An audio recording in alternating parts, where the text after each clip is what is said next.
So after the kind of heavy theory lecture, let's now actually see HTTP in action and do some requests and take a look at the responses we get using our browser's developer tools. So I'm using Google Chrome as my browser and I'm here on udemy.com. So just go to udemy.com and then open your developer tools. And I'm using Command Option J for that on my Mac. On Windows, it's probably Alt Control J, or just right click anywhere on the page and then click Inspect. Okay, just in case you're not familiar with the DevTools.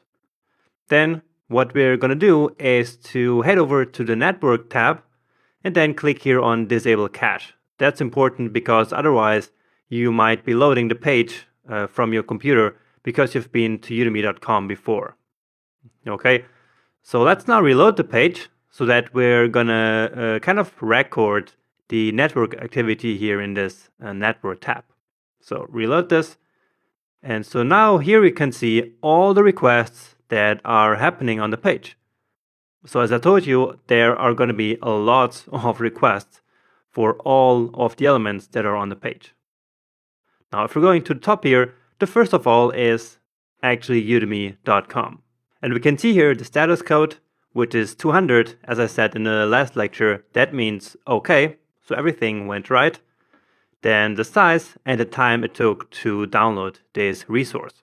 But then we also have all of these other resources here, like the CSS files you see here, some images, JavaScript files, like you have here.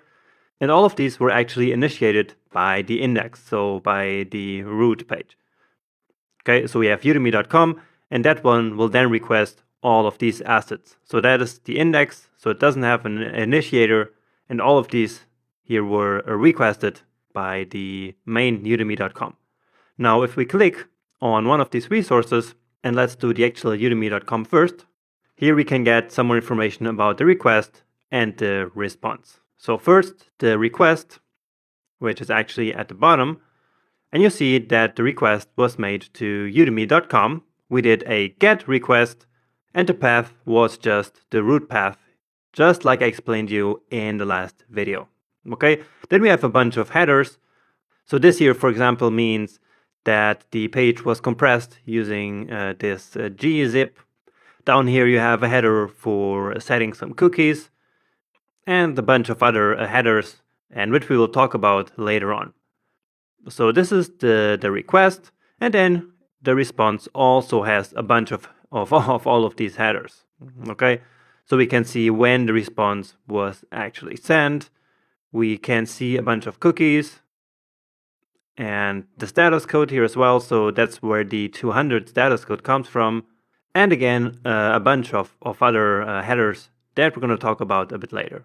Okay, and the same, of course, we have for all the other assets that were downloaded.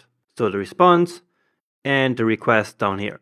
And this time we actually see that the root here is still udemy.com, so what they call the authority here, but the path is then all of this, so this location here where the CSS file is located. And if we actually now browse somewhere here on this page, let's say to the web development courses, well, then let's see what happens here. And so here we have this page, which is the web development resource. Okay, so basically this piece here of the URL. Remember that this is called a resource from the last video. So if we click on that, we will actually see that here again. Right? So we have again udemy.com and then /courses development /web development. So that is the path where the request is going to. Here on the left side, we can also like preview images. For example, this logo here. When it's an image, we can see the preview. We can see the response a bit better. For example, in this one here, we can actually see the HTML response that came back.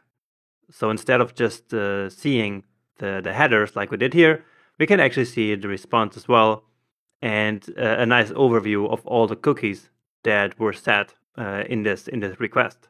Now we didn't talk about cookies just yet. But again, that's something for later. But I think it's important that you get this overview of how requests and responses actually look like under the hood. So that was exactly the goal of this video. I hope the message was clear and that everything made sense. And so let's now move on and continue talking about backend development in general.